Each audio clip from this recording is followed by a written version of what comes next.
Let's start now.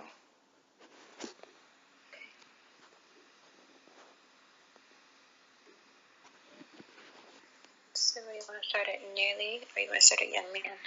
Nearly. Okay, so nearly 20 years ago, I interviewed Mr. Carnegie for the purpose of writing a story about him.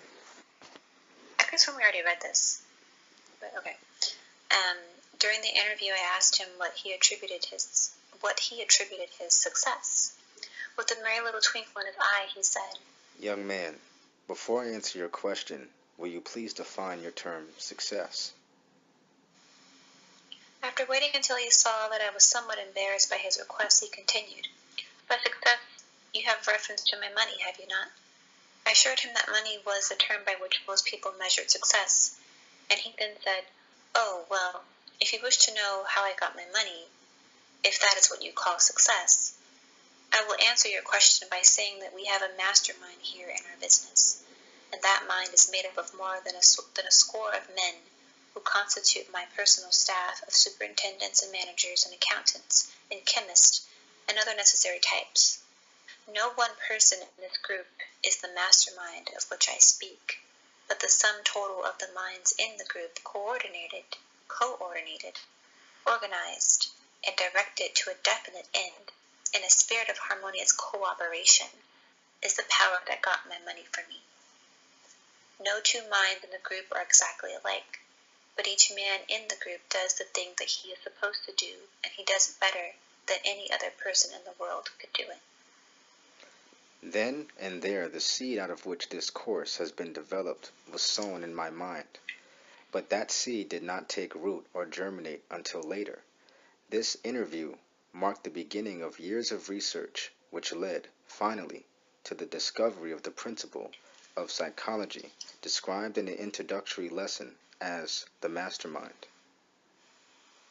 I heard all that Mr. Carnegie said, but it took the knowledge gained from many years of subsequent contact with the business world to enable me to assimilate that which he had said and clearly grasp and understand the principle back of it, which was nothing more nor less than the principle of organized effort upon which this course of the law of success is founded. Carnegie's group of men constituted a mastermind, and that mind was so well organized, so well coordinated, so powerful, that it could have accumulated millions of dollars for Mr. Carnegie in practically any sort of endeavor of a commercial or industrial nature. The steel business in which that mind was engaged was but an incident in connection with the accumulation of the Carnegie wealth.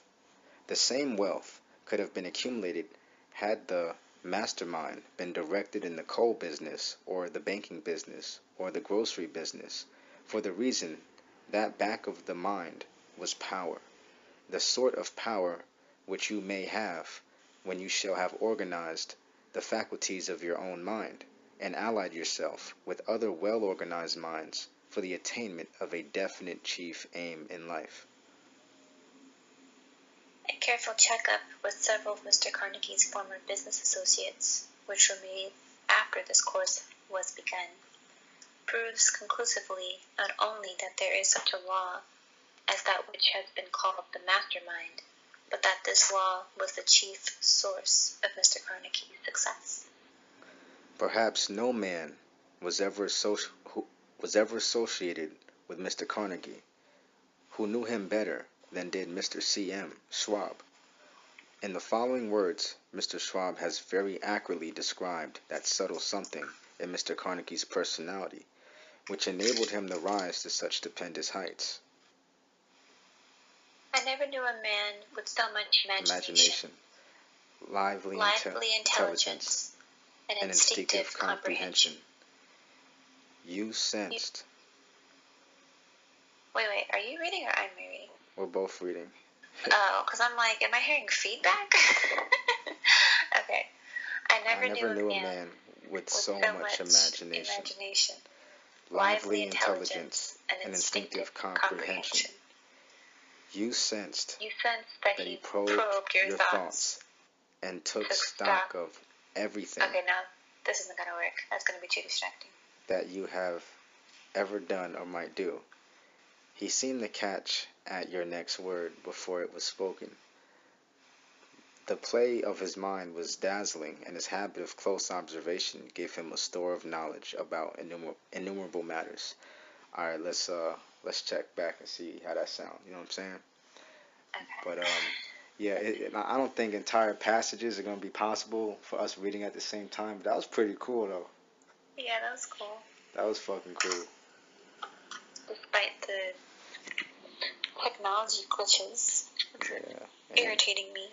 We also had to figure out the sound because I record the shit on my iPad, and sometimes we're on FaceTime with each other and stuff. So sometimes the connection kind of like waxes and wanes, I guess. Exactly. Goes in and out, so. Perfect words, exactly. Be able to afford 2 or 3. I mean, like, you already have billions and billions of dollars. That's not affecting you. That's the part where it becomes you're just grossly and grotesquely greedy.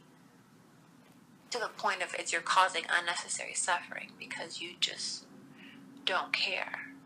And that's the part that I have a problem with.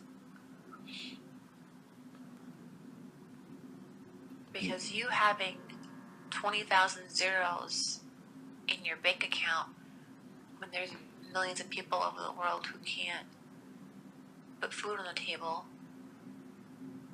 what would it wouldn't hurt you, wouldn't put a dent, in your portfolio to create a program that people could just have access to food. I mean, like, there's just no need for people to be going hungry in this country. There's no need for homelessness. There's no need for people not having access to adequate health care. There's no need for, like I said, just unnecessary suffering. There's just no need for that.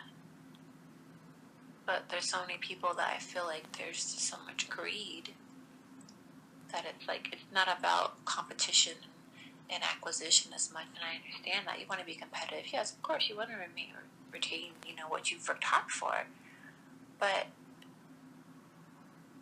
it's like how many houses do you need? How much stuff do you really need while so many people go without? And I'm not talking about everybody's going to be living in Buckingham Palace. No, but just like everyone should have a decent, clean place to live in a good neighborhood. I mean, I'm not going to say in a good neighborhood. Every neighborhood should be good. It shouldn't be ghetto and non-ghetto. Every neighborhood should be clean, decent, livable, clean running water, sufficient supply of food. It's like, and then it's like, yeah, if you want to work and acquire things in your life, you have to earn it. But the basic necessities, it just shouldn't even be a thing. Like, no one should be denied health care or education.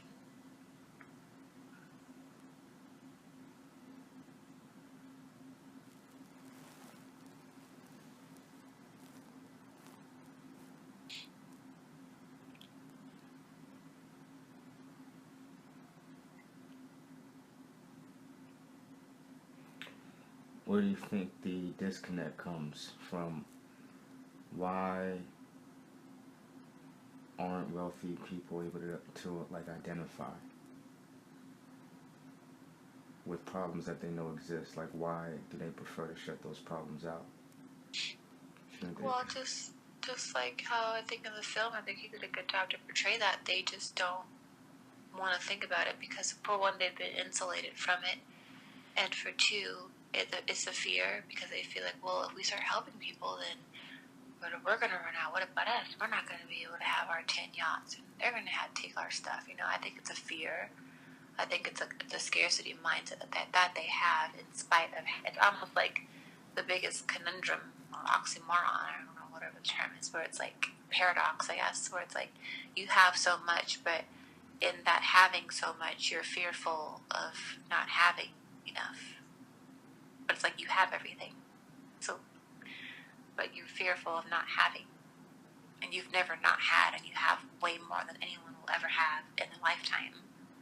So I think it's fear and a scarcity mindset. And insulation, and some of it just plain and flat just not caring. Like, when he explained to that older lady about what the documentary was about when she inquired, she kind of just like, just, turned away, didn't, oh, really, that's interesting, okay, well, what are you talking, no, she didn't, no question, just like, oh, really, like, as if like, oh, yeah, I know that there's a disparity in this country, but I don't care, and I don't want to discuss it, it's not my problem. Which lady was that? In the very beginning, when he was filming, like, kind of stealth, where his friend, well, I guess his friend was in the bushes, and he was filming there playing crochet. Yeah. In the very beginning, and she had asked him what he was up to, and he's like, yeah, I went to New York University and studied film, and he said, I'm working on a documentary, and she asked, oh, what is your documentary about? And he said it was about the wealth gap and the disparities in society, and she kind of got like, just real quiet and was like, oh, just didn't say anything.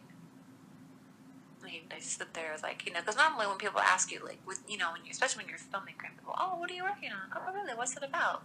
Okay, that's cool. Yeah, so how far along are you? Oh, that's interesting. What are you, they would ask you more questions, but as soon as she found out the subject matter, it was like completely shut down. Like,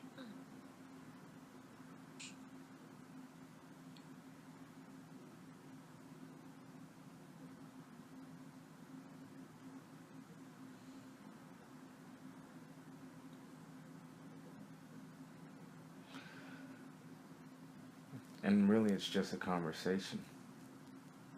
It's just a discussion. Why is a discussion so hard to have?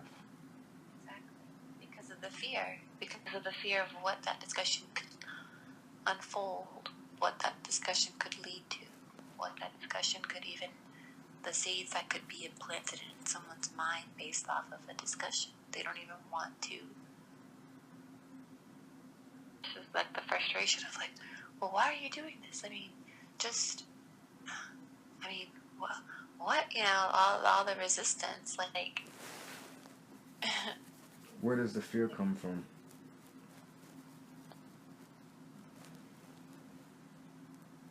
I think it's just scarcity, just having a scarcity mindset, just thinking that if somebody else has something, you're not going to have it.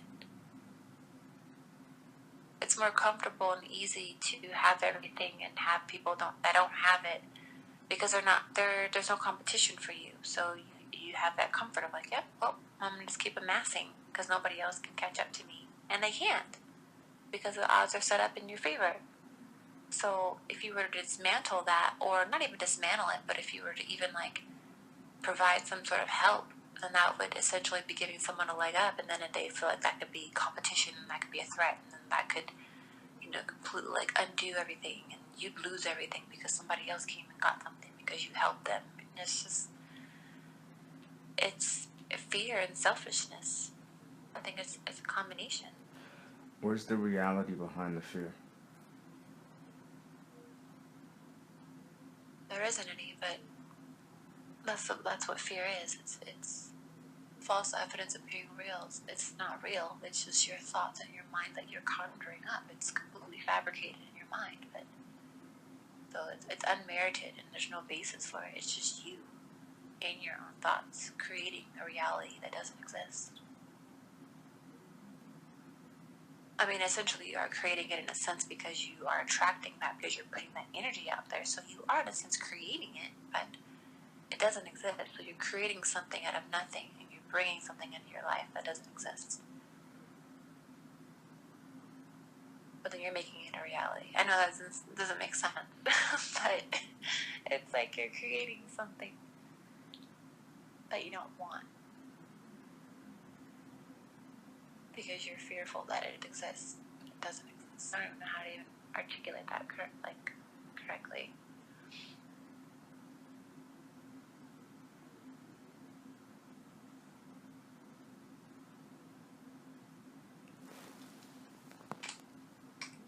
It's like being fearful that, like, you're in a relationship and you fear that your spouse is going to cheat on you. And it's like you are giving yourself all this anxiety and like night terrors, and you're doing like your behavior changes because of the fear that you're inflicting upon yourself. So your behavior changes. So you start becoming super paranoid or suspicious, and you start like spying on them or going to their phone or just starting arguments or being just, over the top, inquisitive and just being accusatory. And then that turns into fights and resentment, and the person doesn't want to be around you. And then you end up not being able to enjoy going out because you're constantly like on the defense, and then they're constantly trying to accuse you, and then it's like you've created something that didn't exist because of your fear of thinking something's going to happen that hasn't happened and most likely wasn't going to happen, but because of those thoughts in your mind, it changed your behavior, and then you created the reality, and then you end up not being with that person anymore because they get sick and tired of it.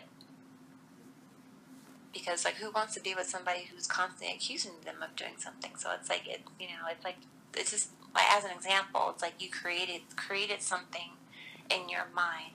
It changed your behavior, and now you have the outcome because you conjured that up into your own mind based off of. It was meritless, but you have the results now of that fabricated thought process.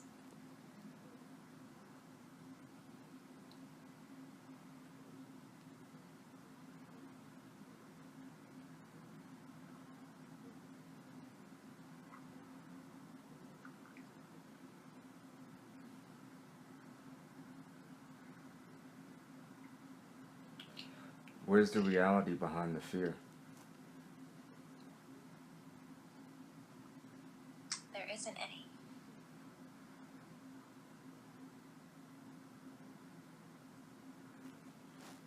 Where's the danger behind the reality?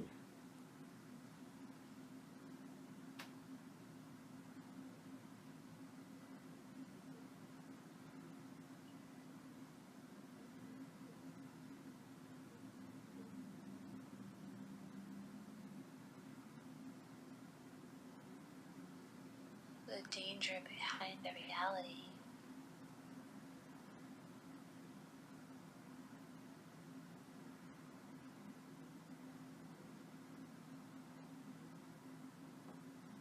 It's whatever you make of it. You can be proactive about something, or you can let it overcome you. So it's kind of contingent upon your perspective.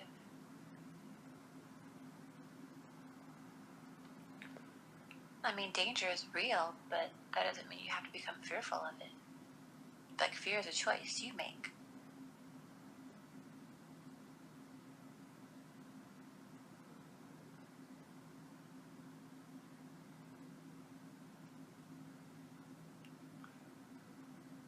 Why all the security? Why the escorts? Why the entourage? Why the constant presence of ex-Marines ready to jump in front of bullets for you? Why such an outrage at descendants of you participating in interviews about wealth gaps? What is a wealth gap? It's the tension between poverty level and overabundance.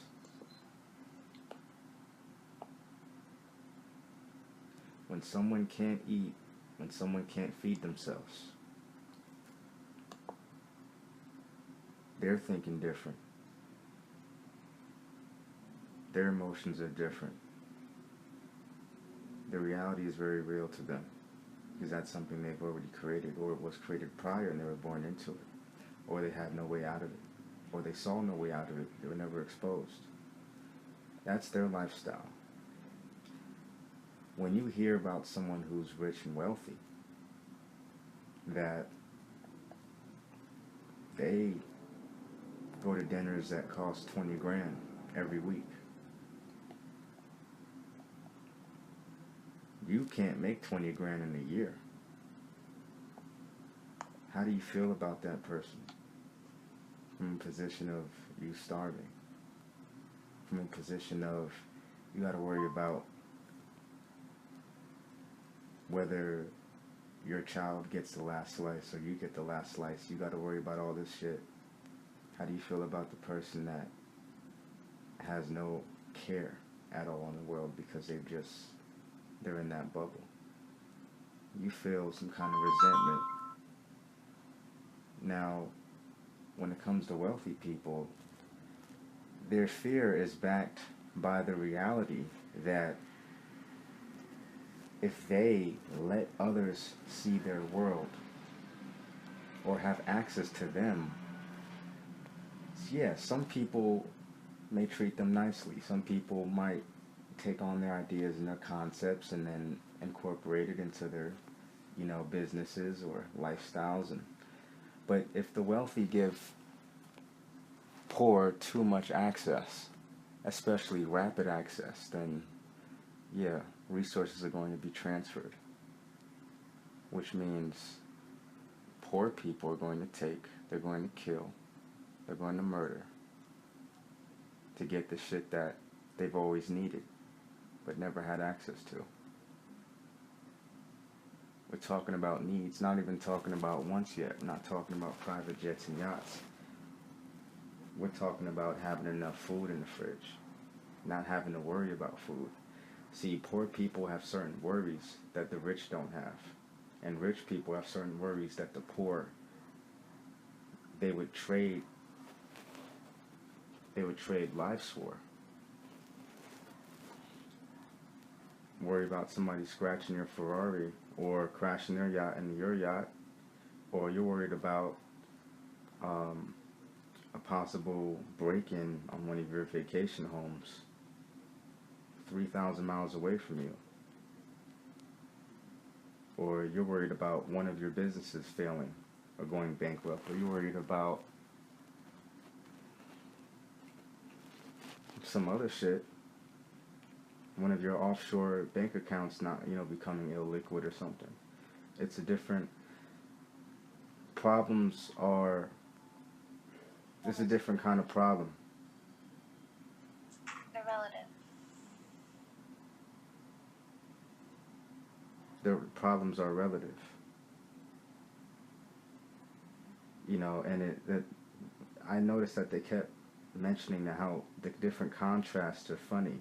It's funny how wealthy people can have a scarcity mindset and how poor people are notorious for having a scarcity mindset.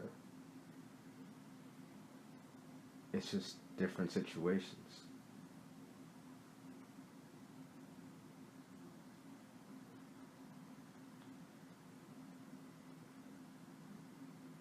But what is the main problem? I think the main problem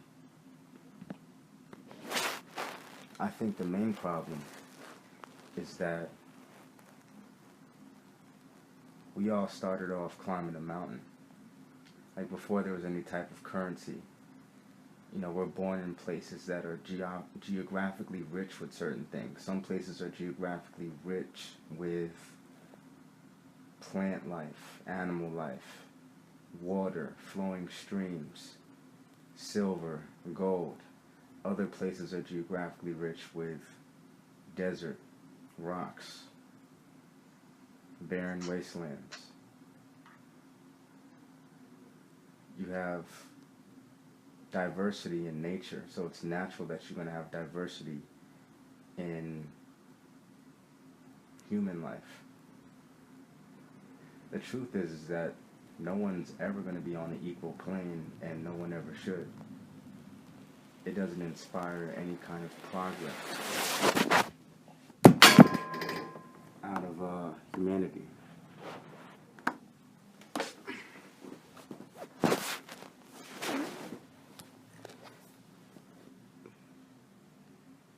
The reason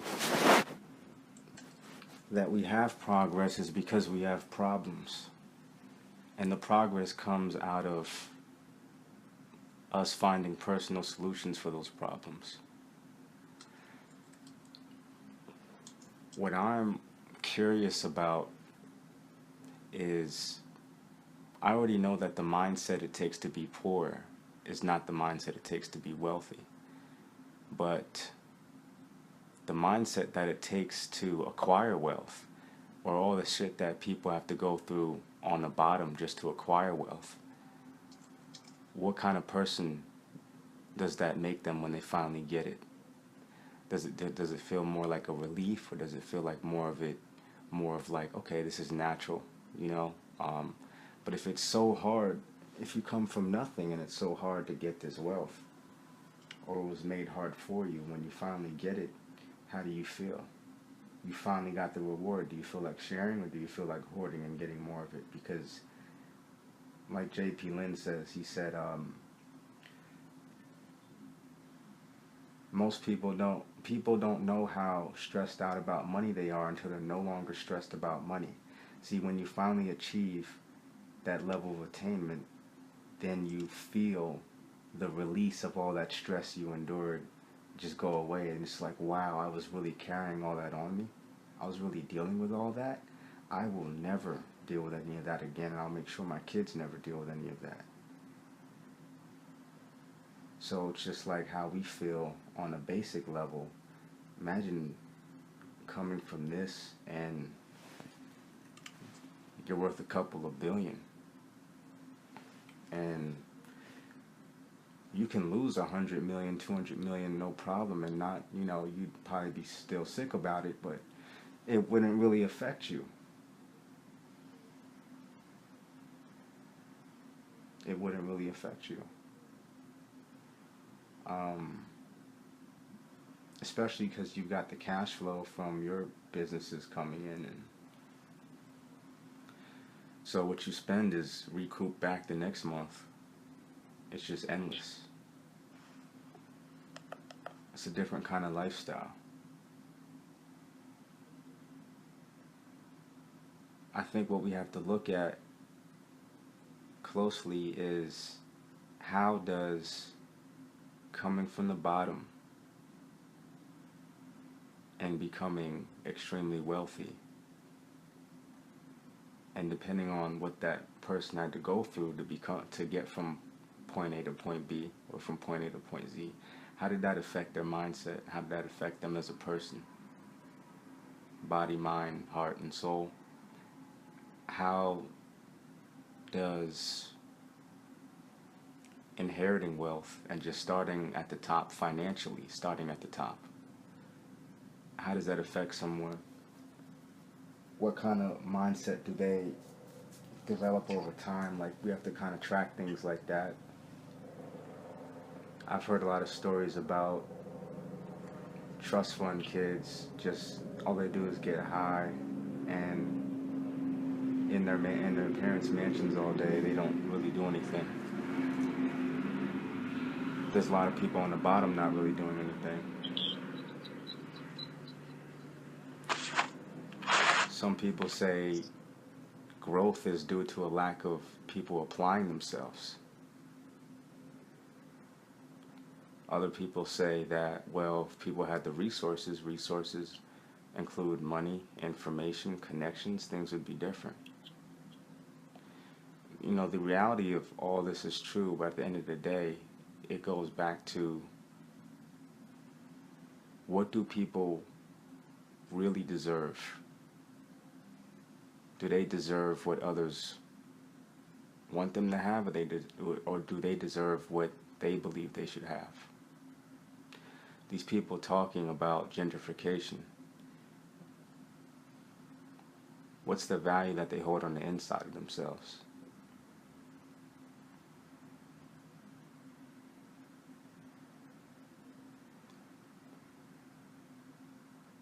Yeah, it is a lot harder to make $1 million when you don't have $1. And it is way easier to make $1 million when you already have 100 million.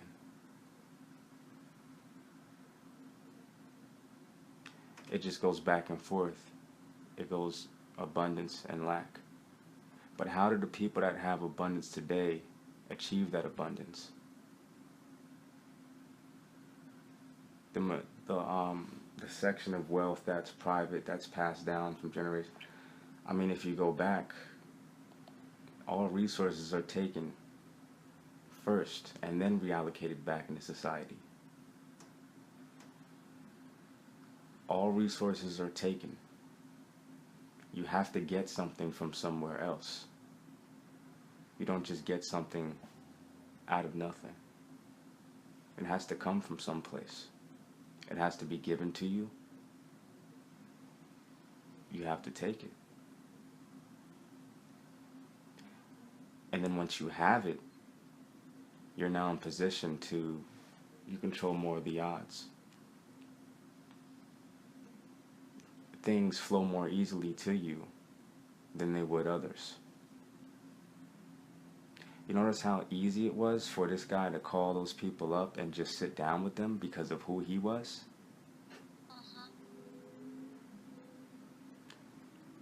I'm sure there's a ton of motherfuckers that want to do a documentary just like that have better questions to ask. That would have did a way better job than he did, but because he had the access, he was able to pull off this documentary. That's another level of rich. That's another level of affluence. Being able to pick up a phone. See, most people can't even get in touch with the people that relay information to Warren Buffett. Like, okay, Warren Buffett, this guy reached out. Do you want to talk to him? Yes or no? Most people can't even get in touch with those people. Most people can't even get a no answer from Warren Buffett.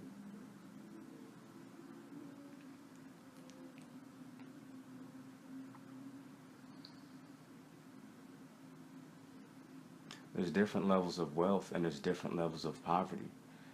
Now, when you are worth hundreds of millions of dollars, $1 billion, $2 billion, $3 billion, $4 billion, $10 billion, $40 billion, $80 billion, $100 billion, you're wealthy financially.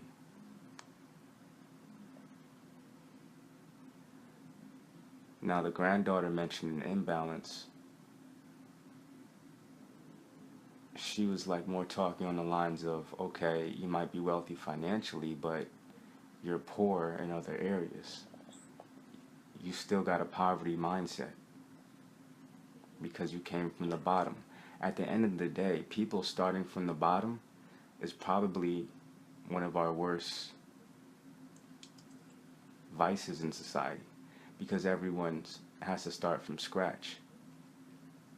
Nearly everyone.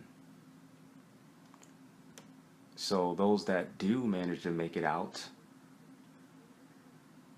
of that, that situation where it's crabs in the barrel, you carry that poverty mindset with you. You know intrinsically that all resources are taken and then reallocated. So what do? You have trusts, you have estate planners. And what they do is they help you to slow that reallocation process. Meaning that all resources are taken. Someone has to take to get. All wealth is inherited. All of it, all power is inherited. Someone has to give it to you. It has to be given. Doesn't mean you don't take for it, but it's got to be given. Like the opportunities have to be presented to you. Otherwise, you don't have those opportunities.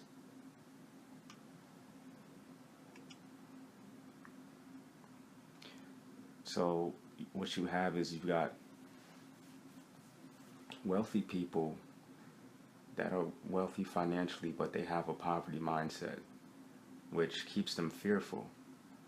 So what this does is this limits what they can actually do for society. When on the rise, in the beginning, they started out caring about society and wanting to do good things and film documentaries and cover certain topics and contribute to different charities and volunteer. They started out this way. But because the process of getting these resources was so tough, and because they started from a poverty background, it was hard not to have a poverty mindset. So you experienced the financial wealth, but you retain the same poor behaviors.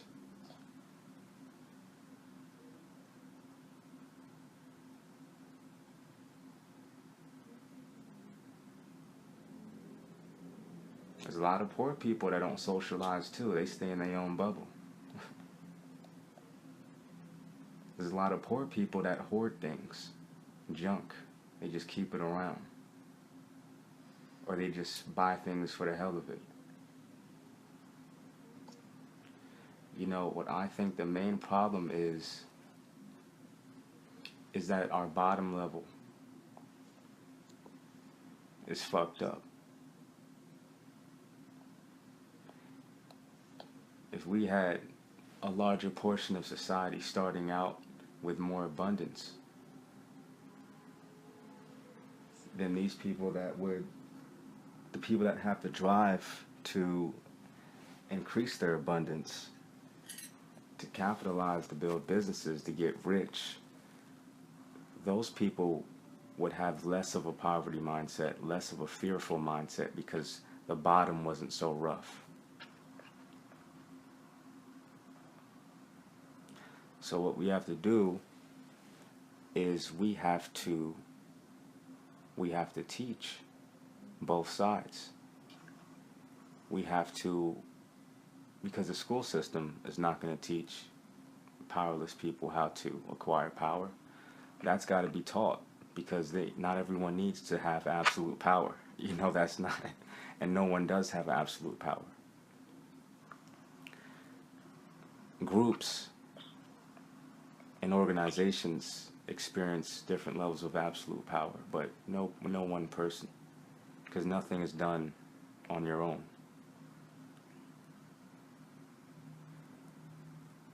So we have to teach the wealthy how to, we have to enable the wealthy to become stronger individuals in the heart, mind, and soul, and financially too, because there's a lot of wealthy people that still feel they're poor. But that has to do with the mindset. You know what I'm saying? You could have $1 to your name and feel rich, but are you rich?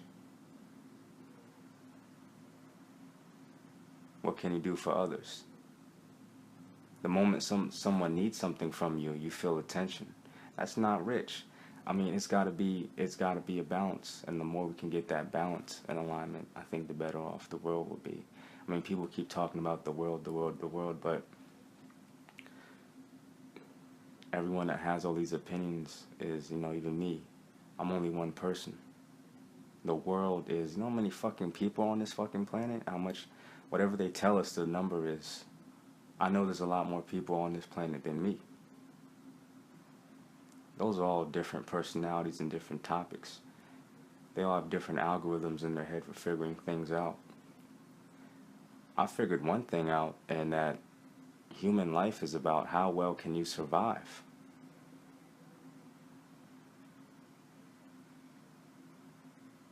How well can you survive? Can you thrive?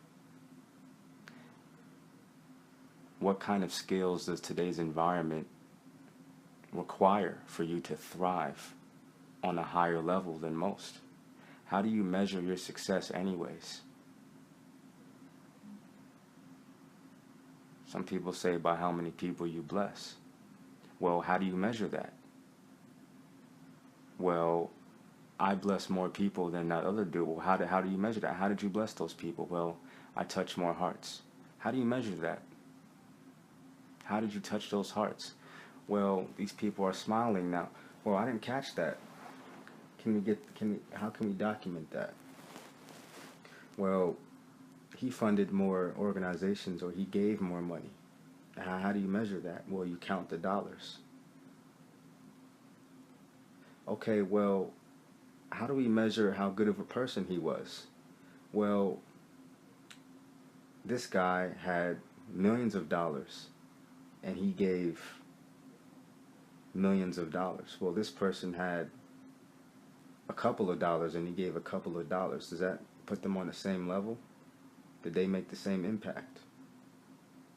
Well, no. Person A, he had $1 billion, and he gave 100 million away, 10%.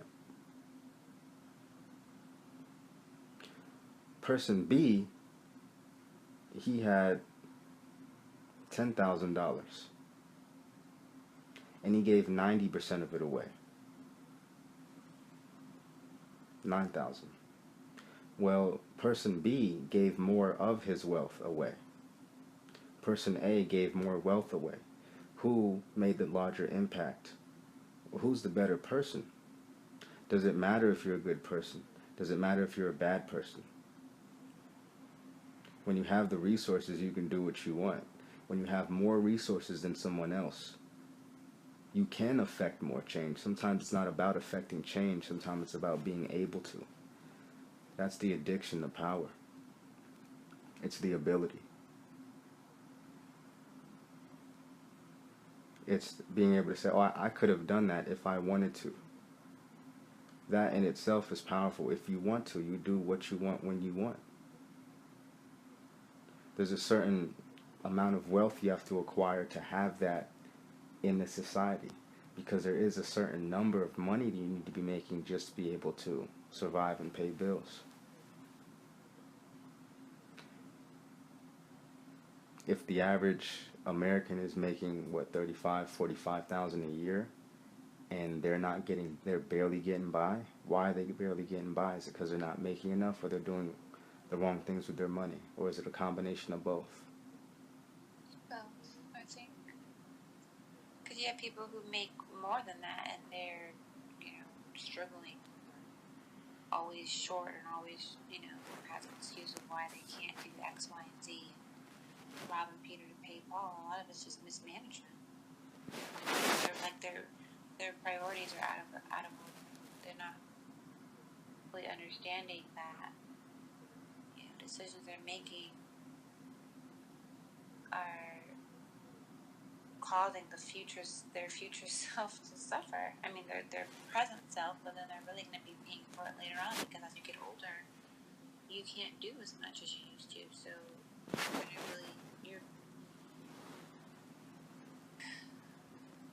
you're screwing yourself up, basically. I'm not trying to be all Okay, so where does the mismanagement come from? Your mindset, for one. I mean, you didn't know because people that came before you, like your parents, your family, they either didn't teach you or they didn't know themselves,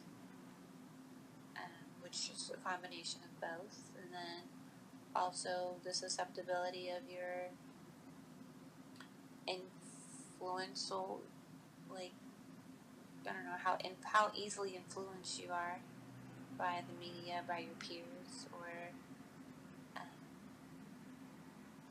I mean, like when you have like a lot of low self-esteem issues, or feeling like money is like, it's like this, like, yes, money can allow you a lot of wonderful things in life, but if you don't manage it, it could also be one of the largest detriments to your life, to where you're trying to purchase things that you can't afford because you'd rather look like you can, as opposed to making smart decisions and sacrificing, and then you can live your life how many other people dream. But because people are short-sighted and they don't want to make responsible decisions, they'd rather just...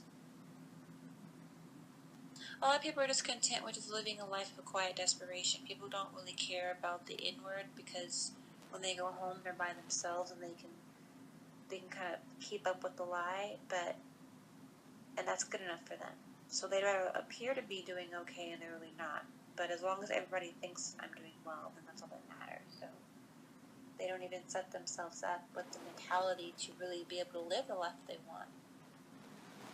They need it now, and so it has to be now, and I want everybody to know how well I'm doing now, and so I'm just going to make stupid decisions and do things that I know I shouldn't. Maybe they don't even know. They're going to just continue to do things, trying to achieve something that is slipping away from them with every decision that they make, because they're trying to be something that they're not. But then that's self-esteem, and there's so many ways you can go into that.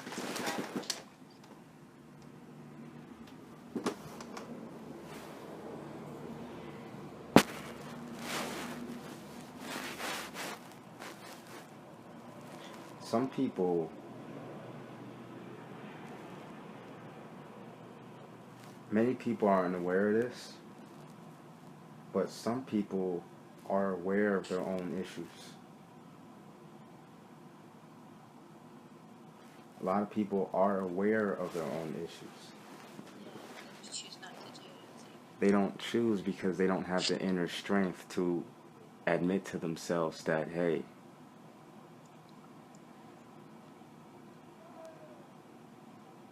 I know I deserve better than this, but I'm going to settle for less. So there's a lot of settling going on, which is why people don't achieve wealth in the first place. And I also think it's so much easier to point the finger and get distracted with other people. Like, I always hear people talk about them telling other people what they need to do, but they don't even have their life in order. They're not there themselves. Yeah. And that's with anything. It doesn't have to be about money. It's like anything. It's like telling someone else how to raise their children, or telling someone else how to eat, or telling someone else how they need to just anything, clean their car, make the bed, whatever. But them themselves don't even have their lives in order. And But because it's a distraction, because that relinquishes them from, the work that they have to do on themselves. It's easier to point fingers and, like,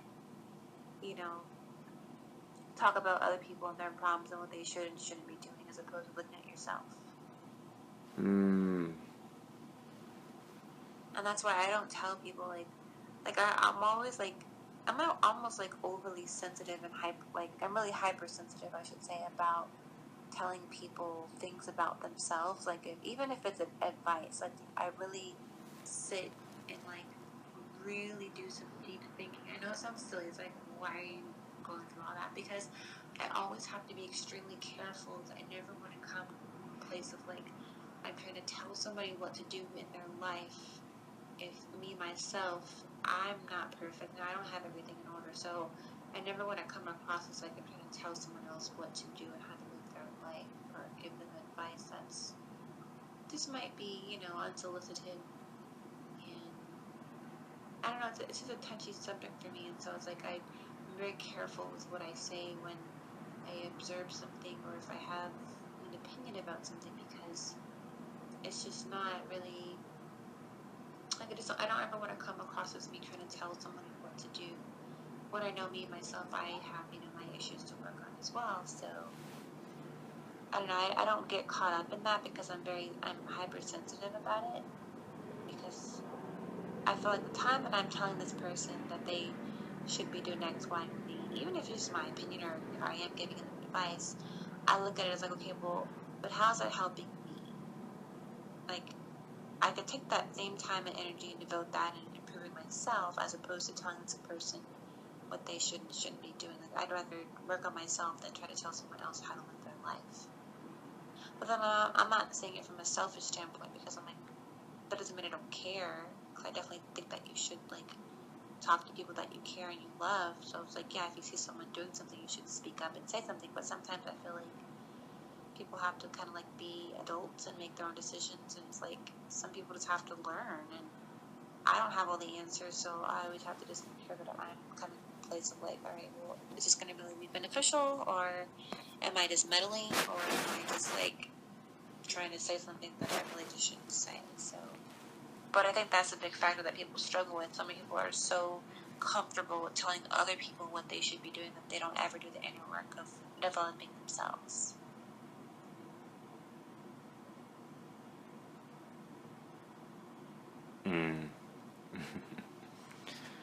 Society's impacted most through self-change. Yeah.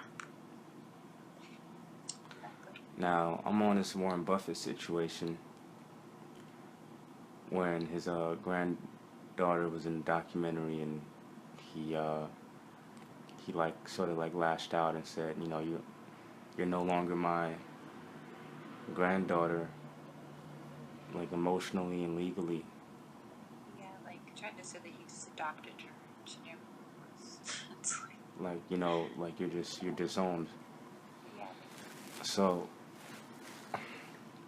And I understand that all public figures, they have a public perception of them. A lot of that is what we tell ourselves they are.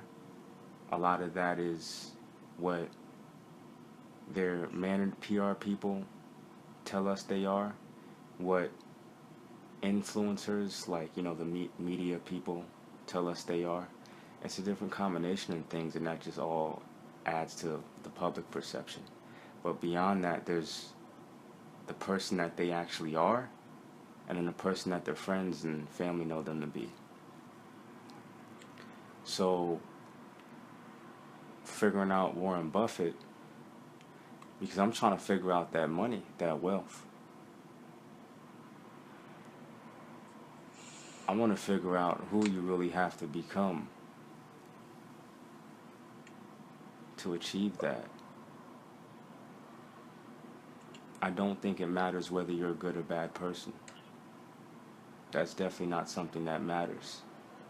That's something that matters in terms of your morale, your moral values.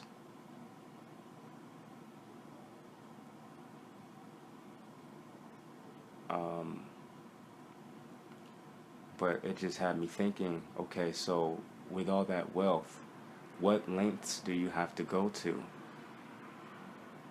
protect yourself, protect your wealth, and protect your family? I mean, as a man, you want to be a provider. That's your natural instinct. You want to protect, you want to keep your people safe. But with all that, what I'm saying, when you're, someone of high status and high desirability to be around, you got your granddaughter, what I'm saying, appearing, the documentary is a form of public appearance. It's like, okay, now people know who you are. You got all these different types of, it's too many contingencies, it's too many, risks out there of someone trying to fucking kidnap, rape, and beat my granddaughter just because over this wealth that I have. Just because, see, poverty, what a lot of people don't understand is that financial poverty, it incurs a lot of different things. I mean, there's this mind, like we talk about a mindset, right? But we don't even discuss like mental illnesses. Like, that's a whole nother level. Like, when you don't have the money to pay for your basic survival needs, you're going to have a mental illness. You're going to. It's there. When you're born in poverty, raised in poverty, you die in poverty, you definitely had a mental illness because you weren't able to, and you knew this. You weren't able to live your life. Time is really all that we have, really. And time is both existent and non-existent at the same time, which is fucking crazy. But at the same time, there's an emotional attachment we have to this human experience that we came here to experience. We move in form, out of form, and through form. We have ties here. Like, we're emotionally connected to this shit anyways. You got your people that are, too spiritual to be any earthly good. You got your people who are too earthly to be any spiritual good. You got your people who are earthly and spiritual. You got your people that don't know what the fuck's going on. You got your people that don't care what the fuck's going on. Me? Who am I? I don't give a fuck what's going on. I honestly don't.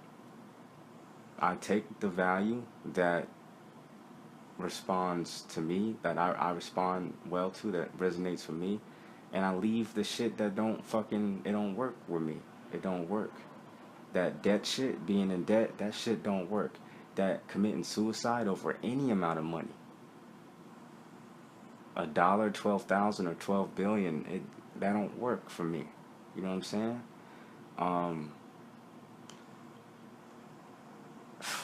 Yeah, it don't fucking work. Struggling unnecessarily don't work. Waking up with all the potential in the world and going to sleep with the same potential, that don't work for me. I'm looking forward to maximizing potential, to taking advantage. What? Turn potential into production. Turn potential into production, exactly. Because just because someone has potential doesn't mean they're going to be productive. Exactly. Having, potential is like a double edge. It's like, oh my God, you have so much potential. At the same time, you don't want to have. Yeah, and you don't want to have that much potential, especially not by the end of your lifespan. You know what I'm saying? You want to have, because if you have an enormous amount of potential, at the end of, by the end of your lifespan, it either means that, you have so much more to do, which is pretty cool, but at the same time, you're at the end of your lifespan. You having so much more to do kind of, is lame. But then again, it's not, because having nothing to do at the end of your lifespan is kind of lame itself. So, I mean, thank God we're just, we can choose our own paths. If that isn't an illusion itself. You'll always have a debate between poverty and wealth, because it is a war at the end of the day. It is a war, and a transformation is required to go from one side to the other.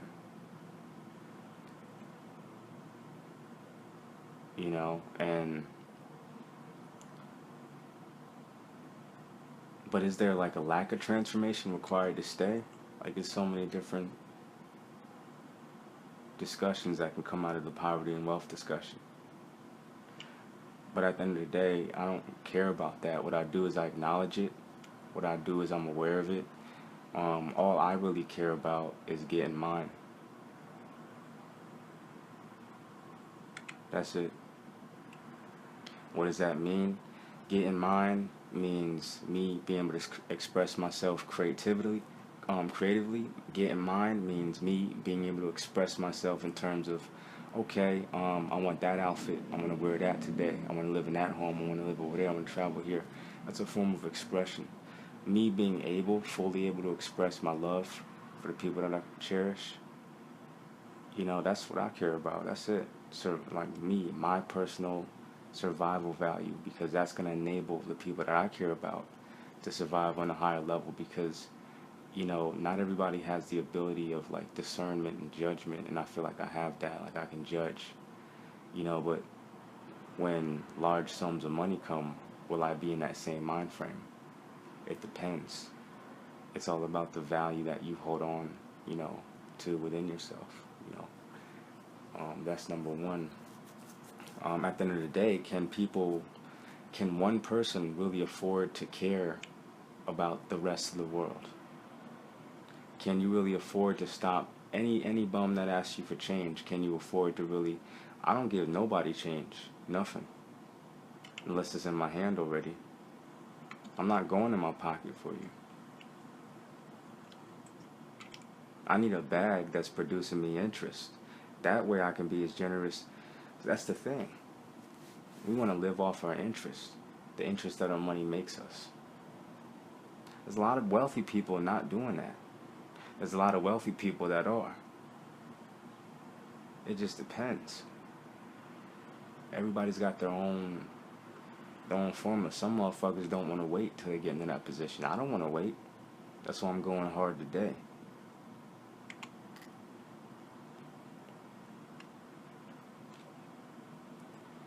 There's a lot I want to do today. And I know there's going to be even a lot more that I want to do tomorrow and the next day. And I know that money itself is a depreciating asset. It loses value. So, yes, there's no such thing as enough, because you're talking about capping people out at 10 million. What happens 100 years from now when that 10 million is worth 1 million? Houston got a fucking problem.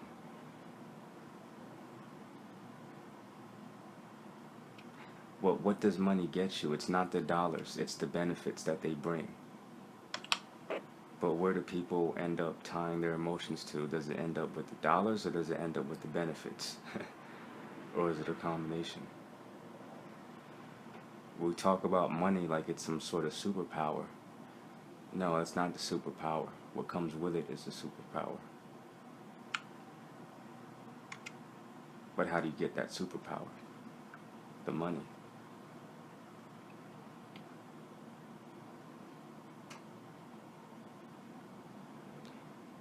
So many people have dreams that can be immediately manifested and immediately realized with the paper, with the right amount of paper.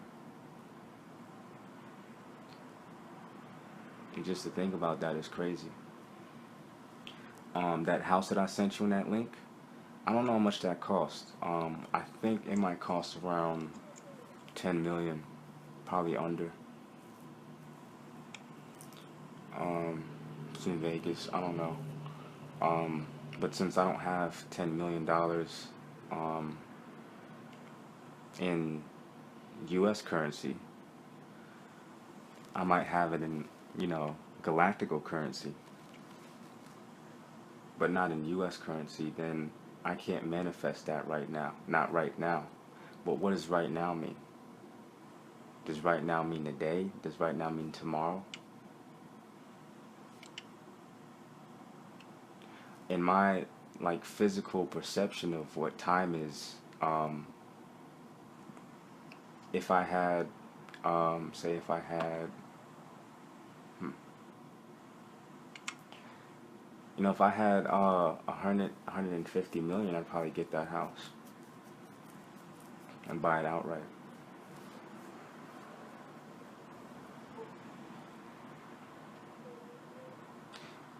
If my friends were on the level of, they're 100 millionaires, and we'd probably match each other for it and just use that as they'll spy.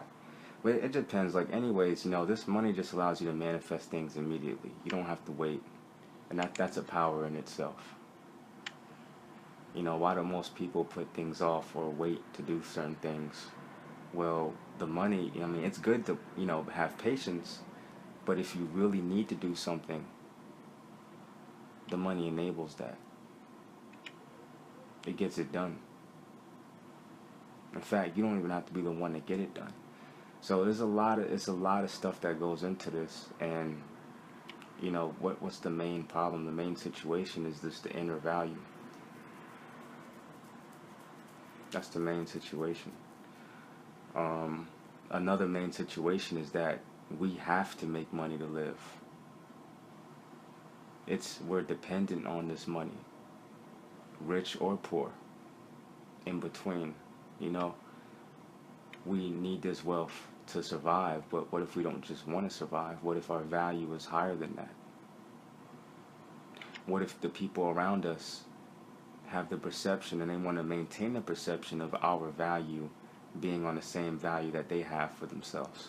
What happens when we want to start to rise up? Then there's that tension. Well, why do you deserve this and why not me? Well, this is what I want. Well, how come you don't want the things that I want? You should want what I want. You should want to be equal to me. Since we're not equal. Yeah, we're not equal. We're not equal because my value is on another level than your value. Which is why I'm able to create better than you. So there's that. But where does the value go? Why does the value, when someone's successful, why does that value turn into fear? Because you have so many people that are not successful. So successful people are forced to kind of bunch up together.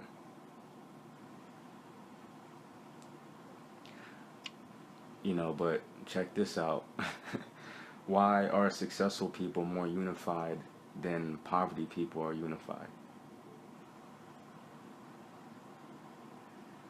Why is it so hard for poor people to collaborate? And why is it so easy for successful people to ally themselves with each other? Because successful people have something to lose. They have a common agenda. They have an interest they need to protect. They have positions that they need to secure. The way you secure those positions is by surrounding yourself with other people who have secured positions. For me to be an alpha male, I have to have alpha male friends. For me to be able to have discussions on this level, I have to have people in my circle that can have discussions on this level already. If I weren't blessed with the kind of friends that I have, I wouldn't be Brian James. I'd be out of alignment.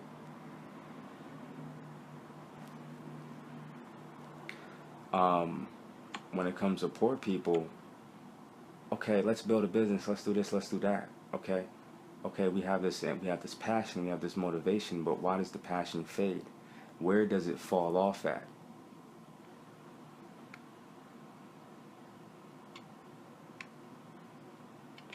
We don't have anything to lose. Poverty is all we know. All we know is debt. All we know is complacency. All we know is being able to pay the minimum payment. All we know is not being able to afford things in cash, so having to finance. All we know is being restricted to a certain amount of options. All we know is poor education systems. All we know is frustration out of these education systems when we graduate from these systems to realize that we have no skill set that can allow us to thrive like we need to thrive.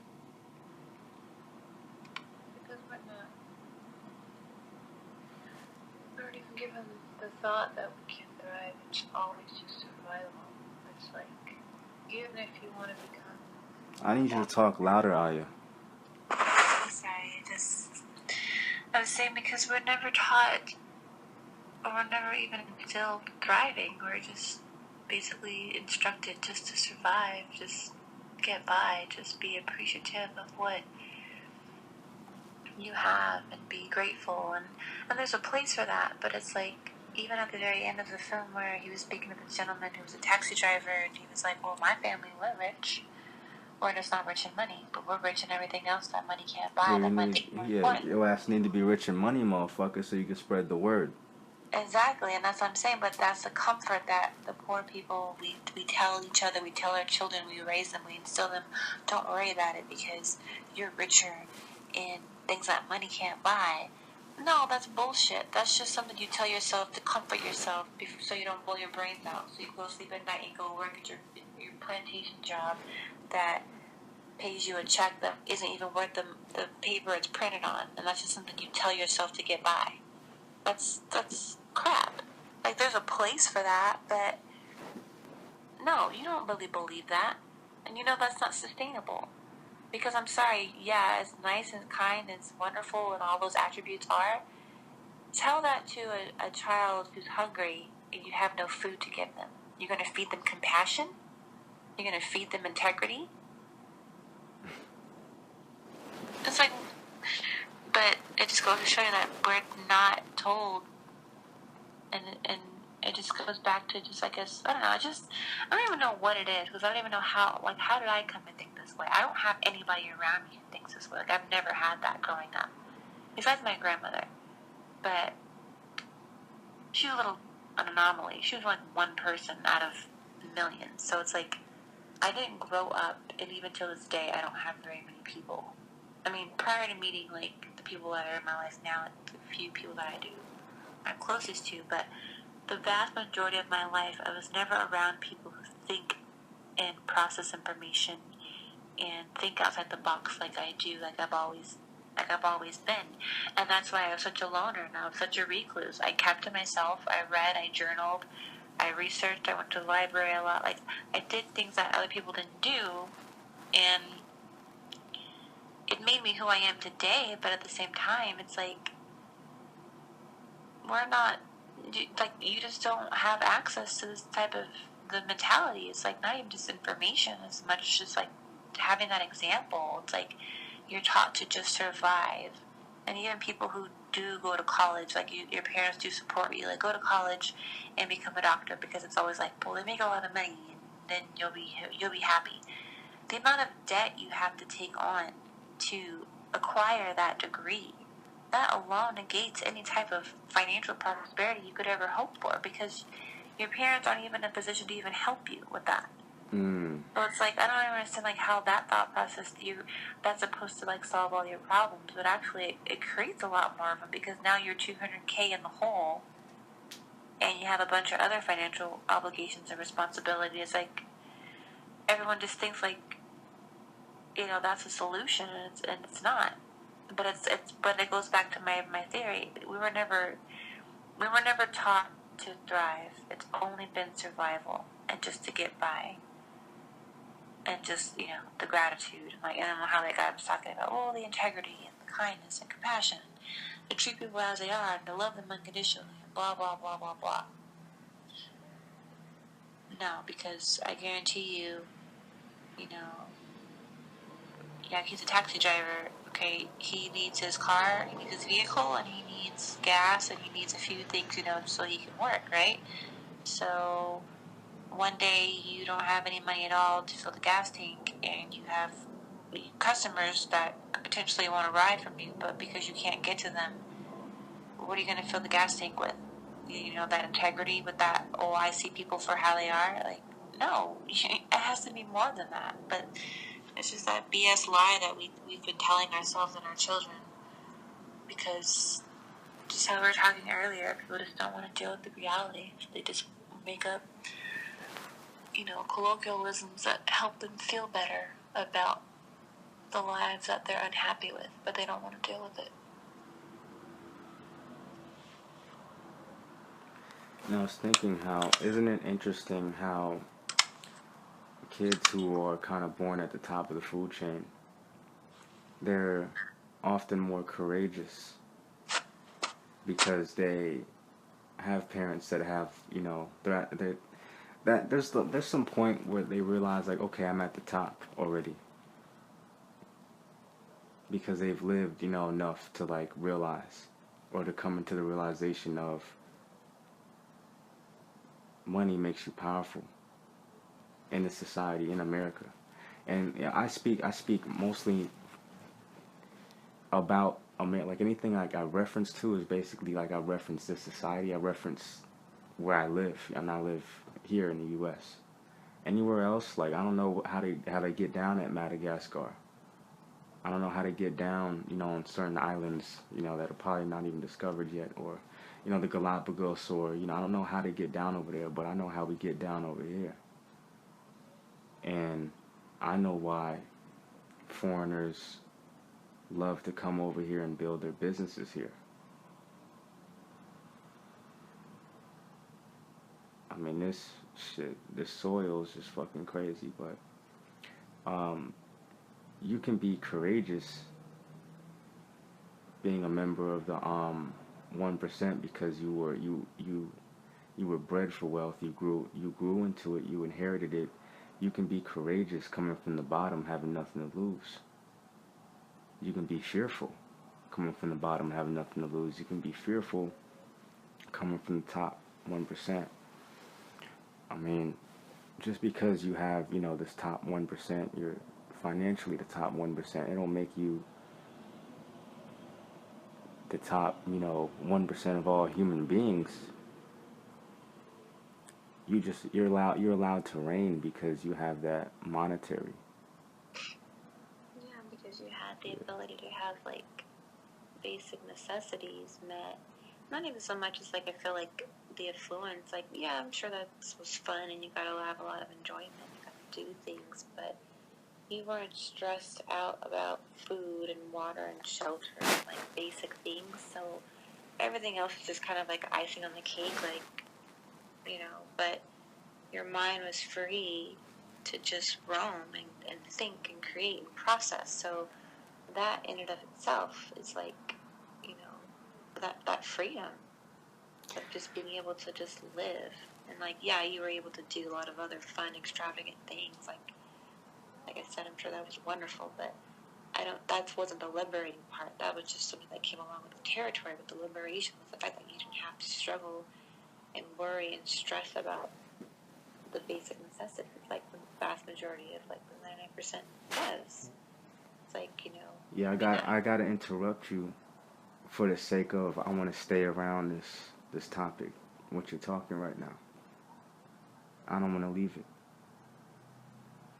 So what you said was, I want you to go back and talk about having that free mind. I want you to talk about the courage coming from the fact that you had the time to think and process and do certain things, to develop a certain ambition.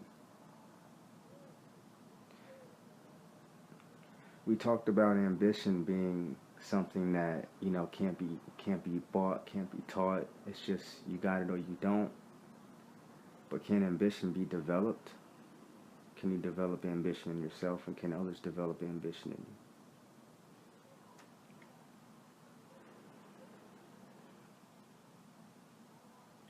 I think there's levels of ambition. Everyone's not equally ambitious, and people are more ambitious than others. But I don't believe that ambition can be cultivated. I think it has to be something that's innately within you. The degree, I think that can be cultivated, but it has to already be there. Because you can't bleed a turnip, the old saying goes. So it's like you some can't people, what? You can't, that's the old saying. It's like you can't extract blood out of a turnip. It's like old, like, something, it's just not there. You can't get something out of it that's not there. Yeah, right. It's like old. So they ain't got it. They ain't got this drive. Yeah, they don't have it. They don't have it. I think if somebody has it, the degree of that can be amplified with, mentorship and, being in certain environments and education and research and whatever. Yeah. Self-empowerment and whatnot. But yeah. No, I don't think that's something that people can. It can't be cultivated if it doesn't exist. And I think you and I both know, just from just our own personal experiences, I can almost I would bet for certain that we know a lot more people that are not ambitious and that are very slothful and very lazy and very content, and they don't want anything more out of life than what they're given. Right. We can't be mad at them. No, we can't, because everybody doesn't want the same things out of life. Some people are content being where they are, and that's fine. Until they watch a motherfucker come up. Now all of a sudden it's a flip. That's a problem, yeah. It's a problem. Well, and that's it.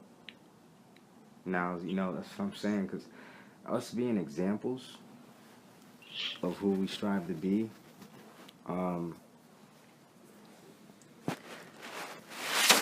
that right there is going to speak more volumes than we ever can, bless you. Thank you. Bless you twice. Thank you.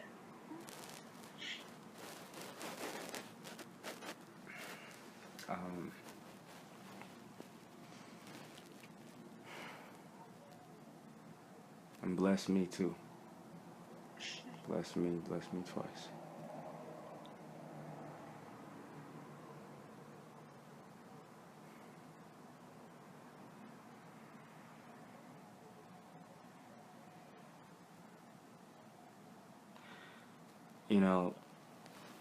I met this guy once named Brian Gold.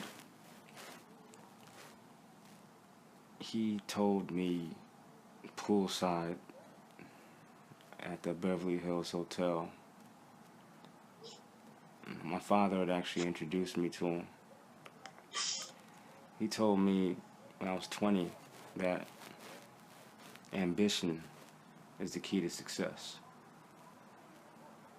This guy's smoking a cigar with his son. His son's an adult, full grown man. He's got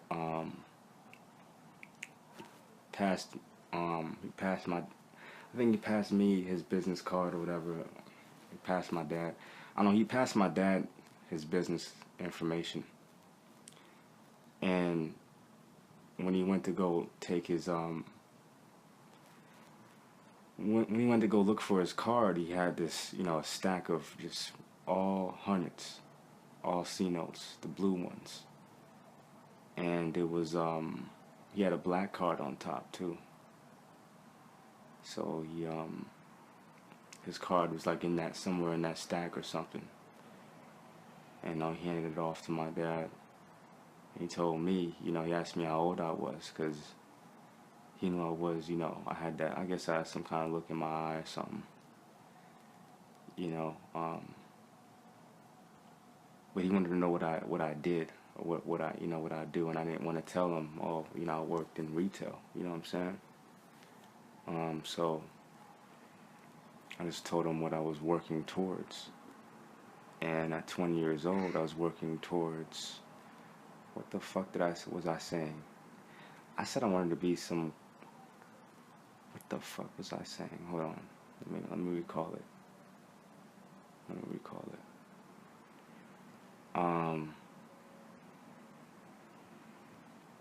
I said something about finance, like something like, I never wanted to say financial advisor. So I said I came up with another term for it. Some other shit, you know what I'm saying? But yeah, I think I had what I just turned. I was like 20 and a half. No, I just turned 20. What? I forgot. Okay, I'll just go with the story. It's been a minute. He told me that ambition was the key to success. But later I realized that there's a lot more to it. You can't just have ambition and be successful. Your position, when you have the position and you're ambitious, oh, you can't be fucking stopped. You can't be stopped. But when your ambition is not positioned, then you're likely to fail in everything you do. You can have the ambition to build a business, but if you don't know your numbers, if you don't have that, if you don't have the position in terms of information, if you don't have the position in terms of capital and resources, like we talked about this, like that couple that the coffee shop, The Grind, that business went under in the recession because they were not in position.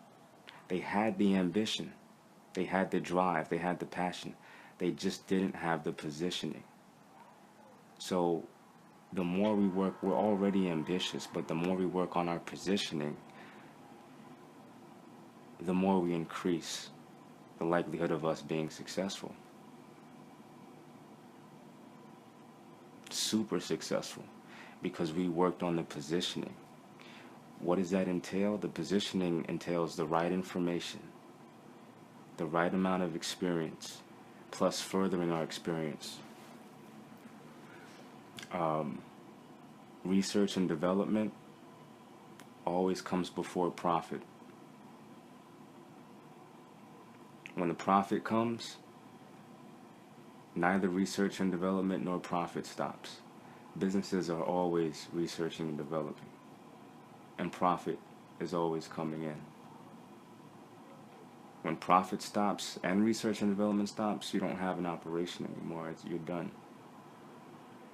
When profit stops, you don't have a business. You've just got,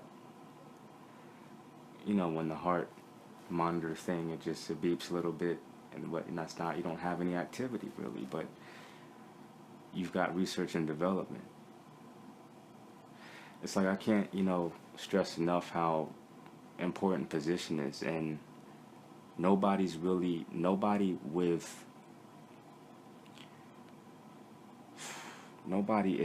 in position, or we don't have enough people in position. Because look, Oprah, right? Oprah's pretty cool.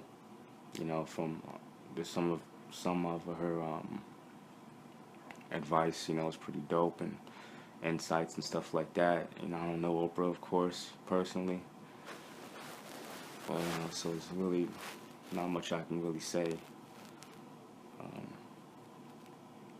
But Oprah, there's not enough Oprahs. There's not enough Oprahs. Like we said, when you become so financially successful, you can't hang around broke motherfuckers because they don't get it. It's too much of a tension, too much of a contrast. It's you have all this wealth and I can't feed my child, you know what I'm saying? So Like what you say? What you say? Much of a liability. It's a liability. Being around those people.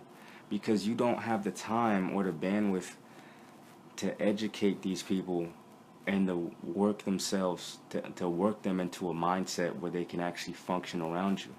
You have to look for the people who already want to be around you. You know? So that's why these motherfuckers take off and escape, because they have to for their own good. What I wanted to talk about was Warren Buffett may not have disowned his granddaughter, or he may have had to. It may not have been because of the documentary. It may have been for her own safety, because if it looked like that Warren Buffett completely despised his daughter and didn't care about the daughter, then it would mean that she'd be less of a target. Because if people out here hurting and starving, best believe they don't care about hurting you for them to get ahead. It's not even really about getting ahead. It's about them remaining here on this planet, feeding themselves and shit like that. So it's like, so if Warren Buffett publicly, but subtly and publicly, you know, there's a strategy to being subtle and public at the same time, where it's like you didn't make a big media deal out of it, but it still got leaked out anyways. It sends the message that, okay, Warren Buffett doesn't give a fuck about his granddaughter, so just leave that bitch alone, because she ain't getting no money. And if we tried to kidnap her, you know what I'm saying, and for some ransom, Warren Buffett wouldn't care. You know, so that kind of just, it simmers things down a bit, because you don't believe imagine what one person's thinking. Half of the world is in poverty. How many billions of people is that? You know, there's so many different opportunities for you to get fucked out here. It's insane. You know, it's like me wearing my chain around the hood and shit. I know motherfuckers are looking. I know motherfuckers are driving, looking. I know motherfuckers. So it's like everybody's got thoughts, but who's bold enough to take action?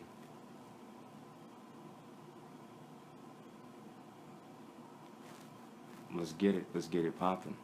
You can't negotiate the level of peace you want without the ability to wage war. You can't tell somebody to stop if you don't have a gun to their fucking head saying stop. You can't tell somebody you don't want no problems if you ain't ready to give them a problem yourself. Yeah, that's true. You gotta be ready. You gotta be prepared to give these motherfuckers a problem. You know what I'm saying? A problem back, so they don't fuck with you.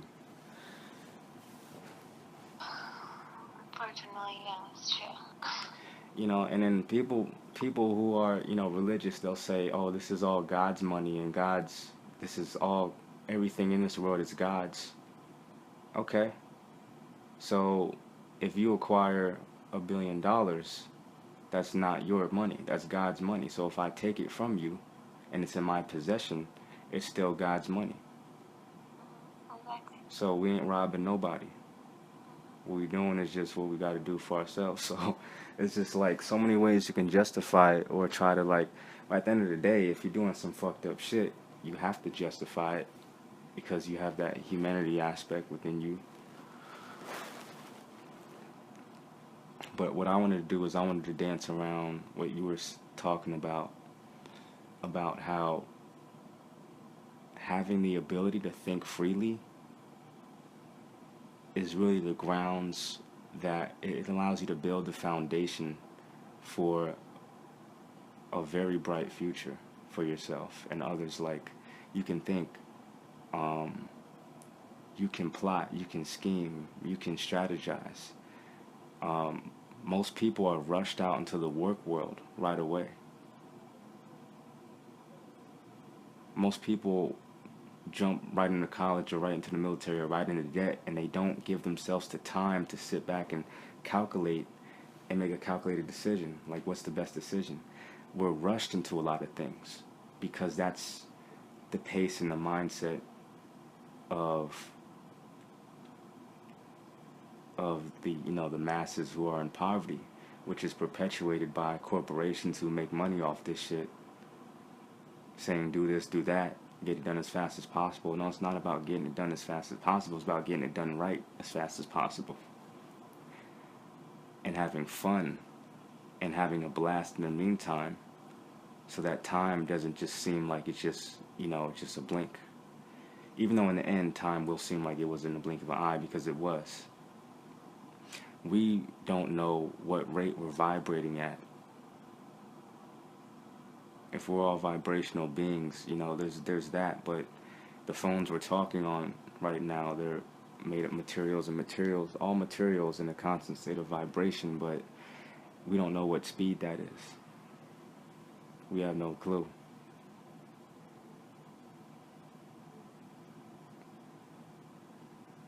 So, I mean, this could really all just be one blink of an eye. And I'm not just talking about our life experience, but the entire existence of experience itself.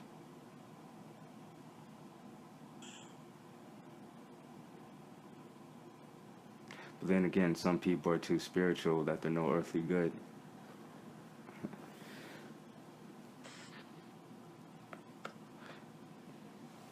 All I know is that, there's a lot of, negativity and horrible shit in this world. But if it weren't for that, then there wouldn't be no good shit. Because the world is changed by people like us who get to sit back and look at these things and then actually devise, the best ways to, take action for ourselves. Because it's about getting it for us. Because if these people don't want it, I ain't getting it for people that don't want it. My goal is to get it, take care of the team, and then we'll plot and strategize how we can take care of others and make the biggest impact possible. We might not get to all these people on food stamps. We might not get to them.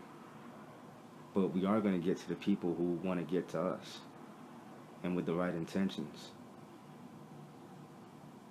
We are going to get to those people who want to build successful businesses, because that's, at the end of the day, no job is going to make you wealthy. No job is going to position you where you can live off the interest that your money makes you. What a job's going to get you? Most jobs don't even get you a pension these days. What is a pension? A pension is a fixed stream of income. Does not increase over time. That's not wealth. Social Security does not increase over time. That's not wealth. You're not living off of any interest. Jobs don't position you to be wealthy. What is a job for? A job is for stacking money. That's it. A career is for stacking money and being a benefit to a cause or an organization. A job, you're not a benefit to anything or anyone. It's just a job. It might be a benefit for a short amount of time. It just depends on the environment. But in most cases, a job is just for stacking up. But people don't realize that. They try to use short-term strategies and try to create long-term situations out of these short-term tactics. It doesn't work. The world is changing too fast. The jobs that you think is such a good job right now won't even be available in the next 10 years because technology has replaced it. A lot of people in when those movies and stuff were coming out about the stock market and things like that, and brokers and all that stuff, at those times, that's what you're being showed and displayed. But the NASDAQ is a stock exchange, and the reason why the NASDAQ was introduced was to basically have one exchange that's a purely electronic exchange. So what that means was all the stocks on the NASDAQ are traded via computer. The computer does all the work for you. There's no human beings that run the NASDAQ. It's done through computer algorithms. It's the same way the New York Stock Exchange is run now. It's taking humans out of the picture. So with these jobs and shit, that's happening on all levels. You use that job to stack up and get out. But what you do is you learn skills and you collaborate, and everybody's not going to be able to get to this value. There's people that's going fucking, people already are blowing their brains out. And that's facts. Because this life ain't for everybody. Like, if we're like source and we're souls and shit, and we come down to experience this shit, well, we came for a motherfucking experience. So, yeah, a lot of people are getting this experience, but they wasn't ready to deal with it. They wasn't ready. So now they trying to leave early.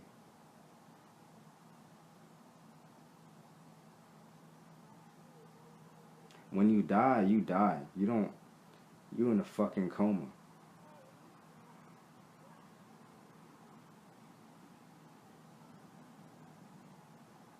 When you close your eyes and you see colors,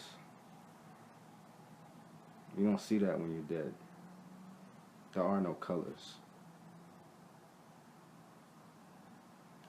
We came here to see colors.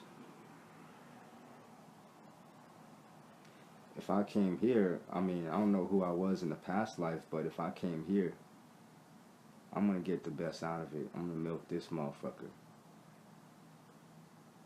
And wherever I go after that is where I go, but I promise I'll follow you. I ain't gonna haunt you or nothing. You know what I'm saying? When you cross the other side, I'm gonna be like, hey, which planet you want to hit next? Do you want to go to a planet with all birds? You can just chirp all day. Where do you want to go? No, Brian, because I miss when you used to suck my toes. Well, okay, we'll go back to Earth then.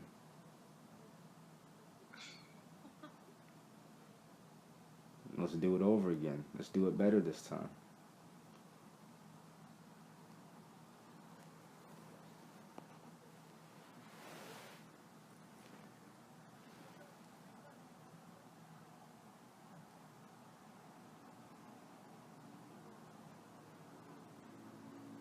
It's really about doing what we want.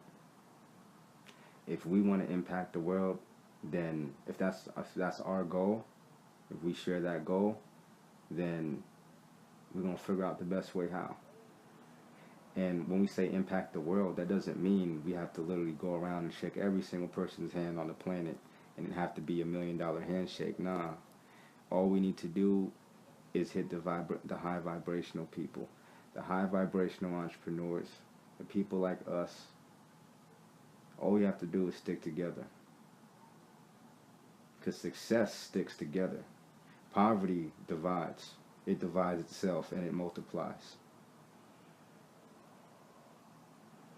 You can't have 1 or 2 black billionaires and that be it.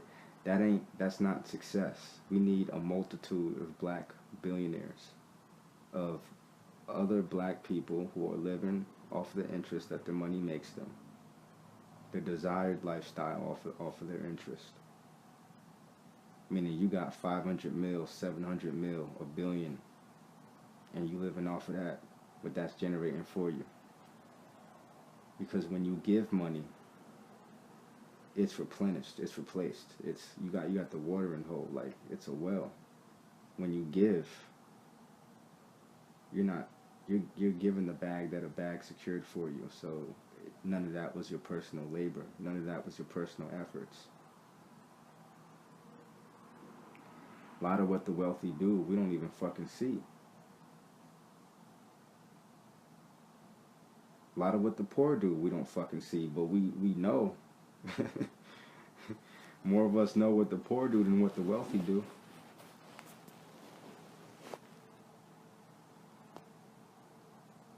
You know, when you go up in the hills and you look down in the city of Los Angeles, it's a different perception. It's like, okay, when you at the bottom and you look up, you can't see these homes, you can't see the hills. But when you're in the hills looking down, you can see everything. So there are different strategies and tactics that these people are required to use just to maintain their positions. Warren Buffett is not a stupid motherfucker. Warren Buffett makes other people money. Warren Buffett's net worth is derived from a lot of the money that other people decide to invest with his company and invest into his company. Warren Buffett's not dumb. Warren Buffett hates risk. He hates debt.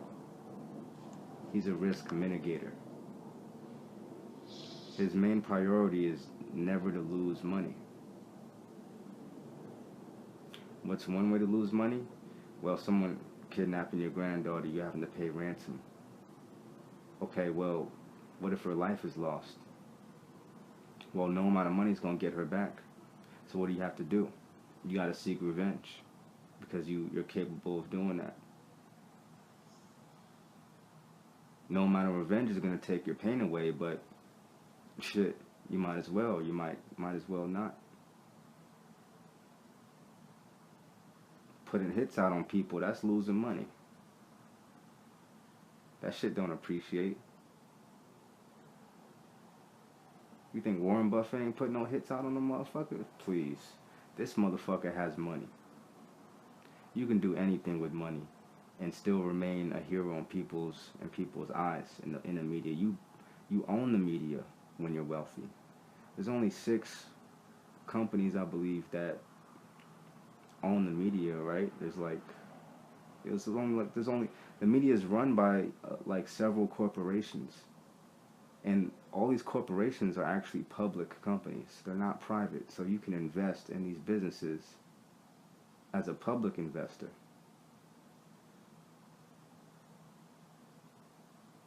A good 4, 5, 6% equity in the company, you making decisions. You got those connections. You can buy these media out and have them tell the stories you want them to tell you. You want them to tell the masses. Everybody switched to Netflix. Now it's a fight over Netflix. Okay, since Netflix and YouTube and Hulu are going to be the main, or Amazon, what have you, are going to be the main channels of media and entertainment, then we have to control these, because the media allows us to control the mindsets of the poor to keep them less driven. We have to bombard them with images of people killing and dying and all this shit. We have to keep them depressed, because if they fucking suddenly get enlightened and they all start getting happy, they might start working together. And now we can't charge them as much as we do for sugar and things like that. And now we lose money. Our kids lose money. We lose power. We lose access. Whatever. There's a reality behind the fear. Because the fear is what's making that reality real. If there were no fear, or less fear, there'd be more of a progress. A positive type of progress. But because they have the fear, then the dangers are real, because the fear manifests itself into a real thing.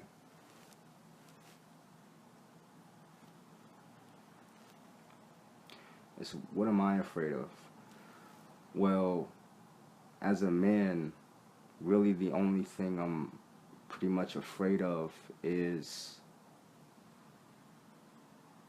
the main fear that I have is not being able to do what? Not being able to provide, protect, or produce. That's my main fear.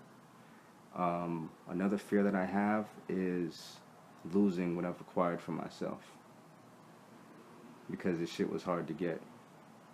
Something's hard to get, you want to protect it. You don't want to lose it. If you have to go through so much shit and so much mud to get a little bit, you're going to become cold. But at the same time, it's really what you're made of. So no matter what happens to you, you choose how to deal with these things, and how you deal with these things internally determines the type of person you become. It's not easy living life. This is not an easy life. We didn't come here to have an easy experience. We came here to have an experience, which means we'd have to go through certain things and experience certain things in order to like kind of choose what we want, you know. But unnecessary suffering, I ain't with that. I'm with the suffering that I need to have in order to strengthen my character and my ambition so that I can get what I want. You know, that's the type of suffering I'm interested in. And as much suffering as I have to go through, as long as it's with a purpose, I'm cool with that. But that unnecessary shit, no. Miss me. Yeah, you can miss me with that. What else? So yeah, I think a part of Warren Buffett lashing out on his daughter was to mitigate his risk. You know, you're a grandfather. Of course you're gonna love your daughter. And shit, of course everything's not all fucking business with you. You're too rich for everything to be all business. But at the same time, you're too rich for everything not to be all business, because you got people after you. You have to have security, because that's the world we live in. That it requires that. You know, you think if these mothers like just left their cubs alone, they'd be alright? Nah. The cub is the easiest kill. Lions go after the weakest prey. Why? Because lions they're business people. They like to conserve energy. They need to conserve energy because they're carrying all that weight around. And even though lions are powerful, they sleep 20 hours a day and fuck the other 4. And then they go back to sleep.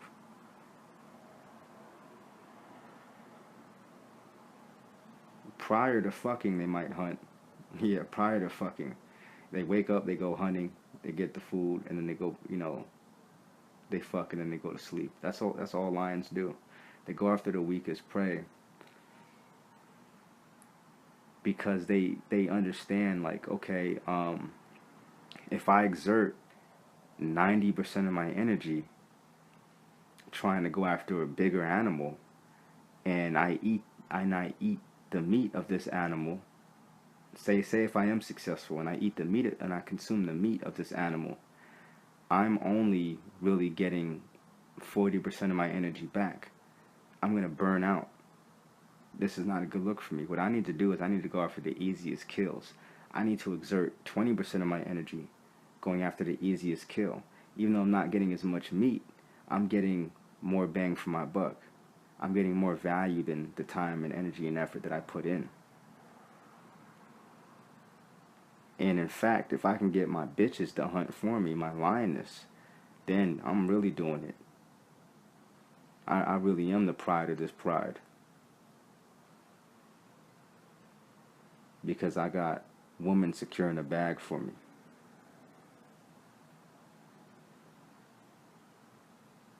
When another lion try to fuck with my bitches, I'm chasing that other lion off.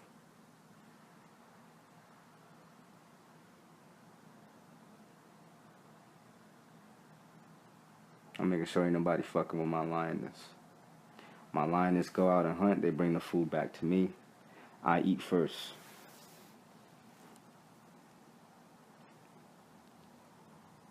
Then they can fight amongst themselves for the rest. But because these lioness have my presence, they know they have protection. They know they have guidance. They know they just ain't out here alone by themselves. There's order involved. All bitches, it ain't gonna work. There has to be some kind of presence there. Some kind of male force there. You know, and then it really goes all back to this animal kingdom stuff, because no matter what we do in life as human beings, we learned everything we know from animals. Kung Fu, wrestling, martial arts, all that was learned from animals. Finance, all learned from animals. Currency, all learned from animals. Pimping, pimping out hoes, slapping bitches and doping them up and making them dependent on you. Animals do that shit. Cheating, animals do that shit. Finessing, animals do that shit.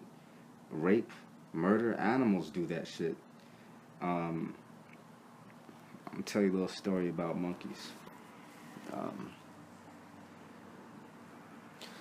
These chimps, a lot of these. I'm not talking about these like domesticated, chimps and shit like that. I'm talking about these motherfuckers that really be out there in the wild, like these little monkeys and shit. This is what they do. Female monkey. Female monkeys, they're attracted to the alpha male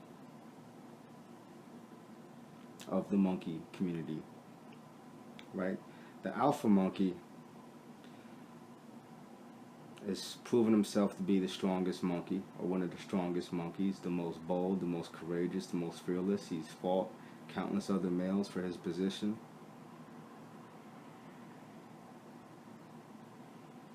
He can climb the fastest. He can swing the fastest. His abilities are above standard, and this is why the other females are attracted to him, because he's above average. Now, he mates with multiple females because it's a requirement for his genes to be spread around. His genes have to be replicated because it's to ensure the ultimate survival of the entire monkey community that we have more alpha males. The more alpha males we have, the better chances of survival our community have. And the better our alpha males are required to be, because you have all these alpha males, then okay, who's the alpha of the alpha males? And it works like that. That's how it's always worked. When the alpha male mates with one of these females, right? They have a baby monkey. The beta monkeys, which are the monkeys who are of lesser talents, what they'll do is they'll snatch the baby from the mother while the alpha male is away, and they'll climb the highest tree and they'll throw the baby down, killing the baby. They will do this repeatedly to as many females as they possibly can. Why do they do this? I'll tell you why they do this. They do this because that's their only way of communicating their superiority to the female. This is their way of communicating, oh, that man couldn't protect you. He couldn't even protect your baby. So you might as well fuck with me, because I had enough balls to do this. You might as well come with me. I mean, shit, I killed the alpha male's baby. Animals definitely have feelings too, but they're less in their feelings. And they're required to make faster decisions. There's no such thing as being patient.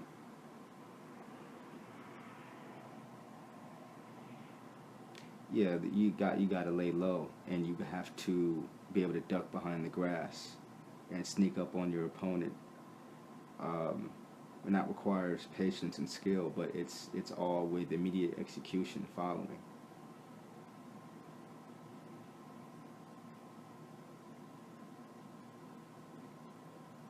The advantages that human beings have over animals is that we've built this for ourselves. We didn't build this world which just rests on top of the surface of the planet. If we didn't build this kind of format for ourselves to be remotely safe from animals, still not safe from each other, but we're safe from animals at least, we would still be in that animal mindset. So what's it going to take for us to transition out of a poverty, fearful mindset into a mindset where we can start to experience, like from the beginning experience will be an experience of abundance?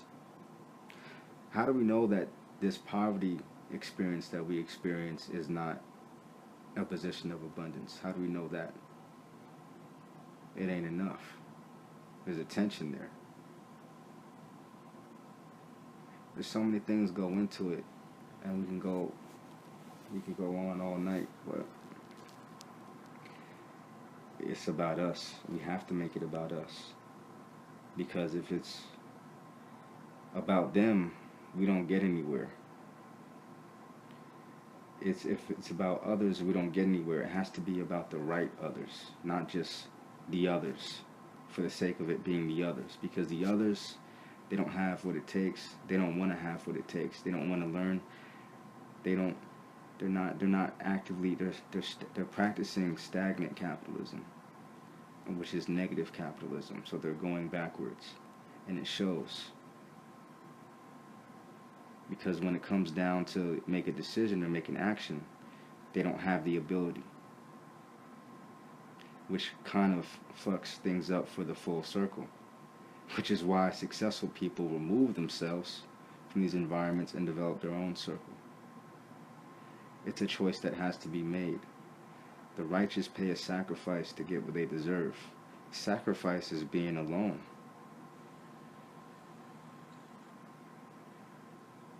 And really the only hope of abundance we can experience is being alone around each other.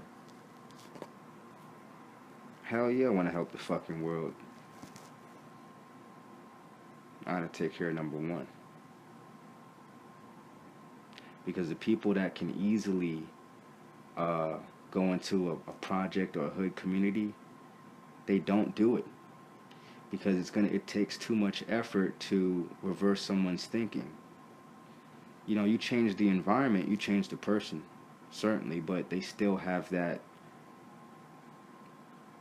too much post-traumatic stress, too many horrible experiences, and you've kind of pretty much just ruined. You got a rotten egg.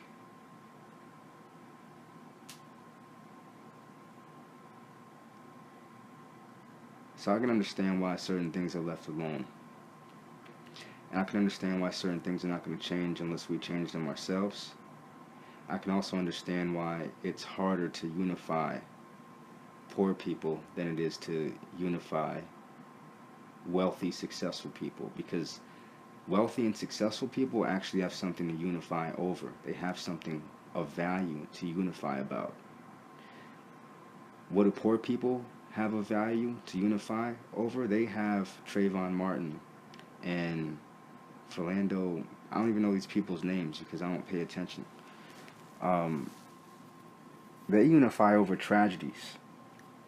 But it's not even real unification because it's not lasting unification. They unify over their temporary emotions. Rich people unify over their long-term emotions. It's really long-term versus short-term. That's the battle. Survival is short-term. Thriving is forever.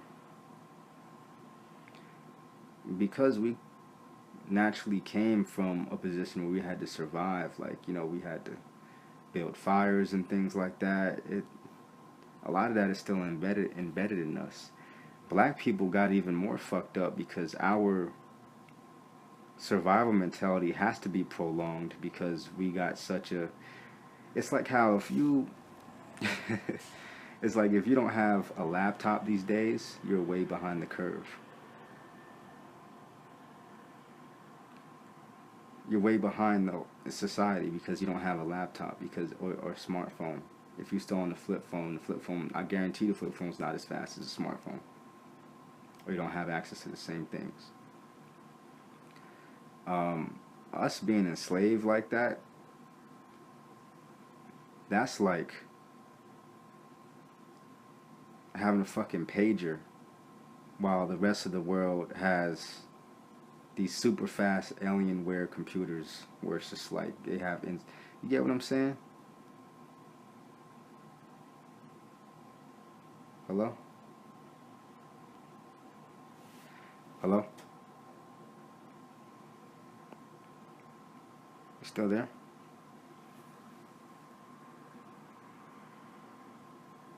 Why is my phone so bright? Oh.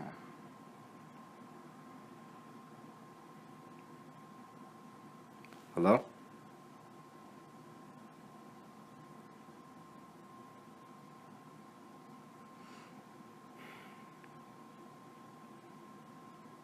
You're my candy girl.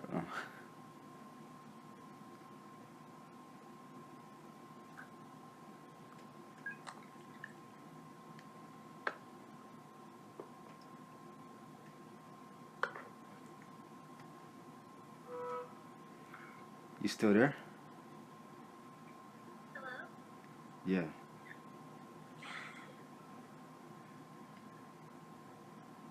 You still there? Yeah, I'm here.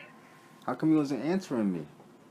I was answering you. I couldn't hear you. I was talking this whole time. Were you like answering me inside your head? No. No, I was not. You heard what I said, right? Yeah, we were talking about everything. I mean, did you not hear what I was saying? I heard what you were saying, but when did we stop? When did it get so like I was like you still there and there was no response? I don't know. I don't remember when that was. Or I don't remember you saying that. Did you fall asleep? Did I? Did you? I don't know. I'm asking you. Like, cause I've been talking for the past like hour or something. You have not been? I was talking and I was like just making some points. I wanted to make sure you were following so that we can dive into them.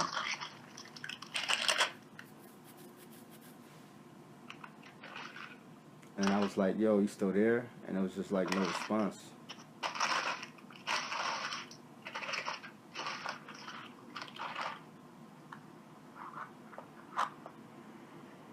Like right now, there's no response right now. I'm trying to find my charger because my battery is low.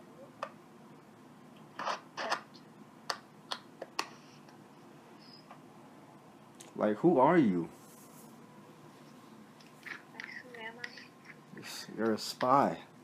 Like, who are you? I'm Brian James. I'm working for the CIA. CIA worked for me.